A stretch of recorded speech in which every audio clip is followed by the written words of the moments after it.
বড় বড় চিংড়ি মাছ কিনে নিয়ে আসছিলাম, ভাবছিলাম একটু ভালো করে ডুবো তেলে সুন্দর করে ফ্রাইড করব। এই চিংড়ি মাছগুলো একটু বেশি করে ফ্রাইড করলে পরে অনেক মজা লাগে খাইতে। যে কাজ সেই কাজই। তা আমি ঘরে এসে সুন্দরভাবে ওই যে বেসিন দিয়ে করে, তো আমাদের দেশে তো বেসিন দিয়ে ভাজা টাজা করা হয়, তা কোরিয়াতে এরকম আটা আছে, এই আটা দিয়ে আমি ভাজা করে নিলাম। কিন্তু বিশ্বাস করেন ঘরে তেল ছিল না, কি এক কারবার হয়ে গেল। তেল ছিল না কিন্তু আমি এখানে চিংড়ি মাছ ফ্রাইড করতে চলে আসছি। তো তারপর অল্প তেলে চিংড়ি মাছগুলো সুন্দর করে ওই যে ভাজা টাজা করে রান্না দিলাম। তা ছেলে আর আমার হাজব্যান্ড খুব সুন্দর করে খাইলো এই মাছগুলো, মানে এই চিংড়ি মাছগুলো যখন ভাজা করি আমার ছেলে খায়।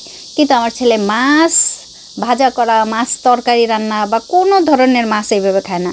হ্যাঁ, আবার আছে ওই যে টুনা মাছ বা ওই যে স্যামন মাছ, এইগুলো কিন্তু খায়। ভাই রে ভাই, এই খাওয়া নিয়ে যে কত রকমের মানুষেরই আছে, এই খায় না ওই খায় না। আবার আমাদের ছেলে কিন্তু শামুকও খায় না। তা আমার ছেলেরা যখন চিংড়ি মাছগুলো এরকম ভাজা করে দেয় ও ভালোভাবে খায়। আমি সেজন্য চেষ্টা করি সবসময় চিংড়ি মাছ আনলে পরে একটু ফ্রাইড করে দিতে, আর তা না হইলে সুন্দরভাবে আবার তেলের উপরে একটু ভাজা ভুজা কোনো রকম করে দিলে পরে, মানে ওর মন মতো করে দিলে পরে ও খাবে। সেজন্য সবসময় প্রত্যেকটা মাই চেষ্টা করে যে সন্তান কিভাবে খায় তার চেষ্টা করে, মানে সন্তানের জন্য চেষ্টা করে যে ও কিভাবে খাবে ঠিক সেইভাবে রান্না করা।